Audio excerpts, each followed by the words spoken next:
में आपका खैर मकदम है। आज हमारे साथ मशहूर और सीनियर जर्नलिस्ट प्रदीप कपूर साहब हैं। प्रदीप कपूर साहब उस पुरानी खेप से हैं पत्रकारों की जिसने बहुत ही ईमानदारी और बहुत ही अनबायस्ड होकर काम किया। आज हम प्रदीप कपूर साहब से लखनऊ के गंगा जमनी मुहर्रम के बारे में मालूम करेंगे और ये उनसे पूछेंगे कि उन्होंने बचपने से लेकर अब तक क्या देखा मुहर्रम में और क्या महसूस किया और क्या उनके तजुर्बात हैं वो हमसे शेयर करें। जी प्रदीप साहब।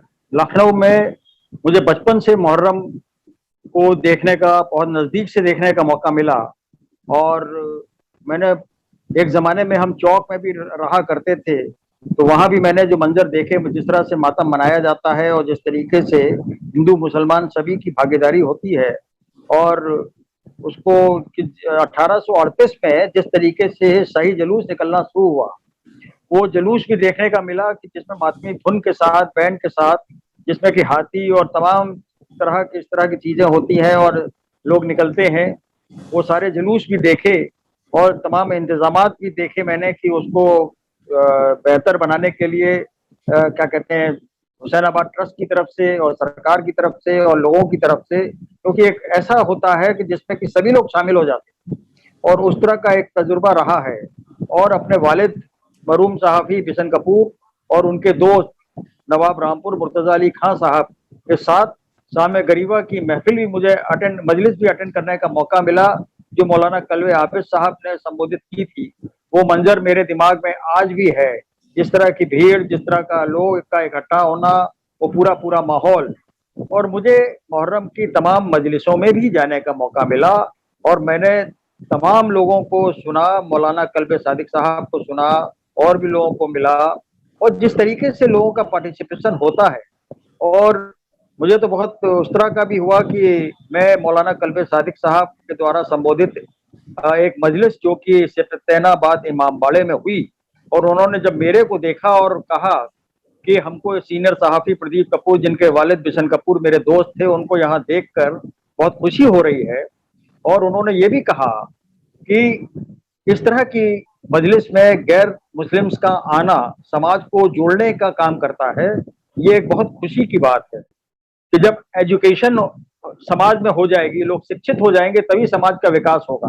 तो उनका जो एजुकेशन पे एम्फेसिस होती थी और खासतौर से इसलिए हम उनको सुनने जरूर जाते थे और तमाम मजलिसों में जाने का मौका मिला और इस तरह के जुलूस, इस तरह के जो मरसिया सुनने का मौका मिला।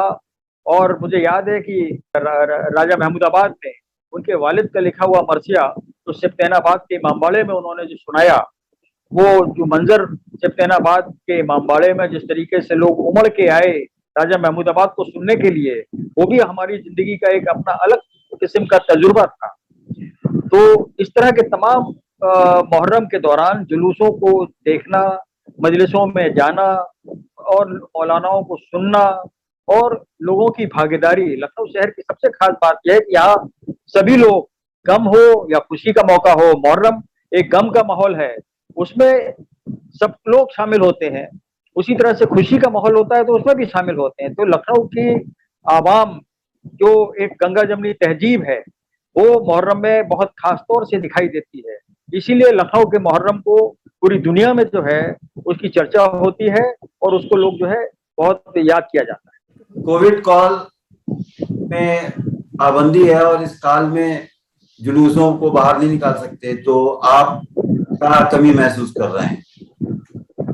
नहीं, हमें लग रहा है कि जिस तरीके से जो हम लोग निकल के एक पार्टिसिपेशन होता था, जिस तरीके से लोग क्या कहते हैं ताजिए निकालते थे। ताजिए देखिए, लखनऊ शहर में सबसे खास बात क्या है कि ताजिए जो है यहाँ के तमाम हिंदू भाई भी जो है वो ताजिए बनाते थे। जैसे लड़ई में भी एक है ना, एक ट्रेडिशन रहा है हिंदुओं के द्वारा ताजिए बनाने का। तो ताजिए बनाना और ताजिए निकलना, उसके जुलूस जब निकलता है, ताजिया लेके लोग निकलते हैं, छोटे बच्चे से लेके बुजुर्ग तक, तो सभी लोग खड़े हो जाते हैं सड़क के दोनों तरफ और ताजिए को देखते हैं। तो एक पार्टिसिपेशन जो है समाज का वो रहता है। अब जुलूस नहीं निकल रहे हैं तो जाहिर बात है वो माहौल नहीं है और ये हम लोग मिस कर रहे हैं कि अगर मजलिसें होती तो मजलिसों में जाते और जिस तरीके से एक भागीदारी हमारी होनी चाहिए वो जो है कोरोना की वजह से नहीं हो पा रहा है।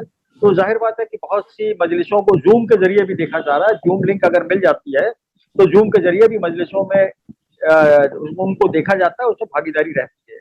तो क्या कोरोना है तो क्या किया जा सकता है, सोशल डिस्टेंसिंग मेंटेन करनी है, जी लेकिन जी मजलिस अगर हो भी रही है तो वो जी जूम के जरिए देखी जा रही है। जी जी जी। आप आशूर का दिन कहीं जाते थे, जो जी 10th हाँ, ऑफ उनके मुहर्रम दिन हम कहलाता जाते थे बराबर। जी हाँ, बराबर जाते थे और हम देखते थे उस तरह का माहौल और किस तरीके से ताजिए जो है वो दफन हो रहे हैं और क्या क्या सब हो रहा है।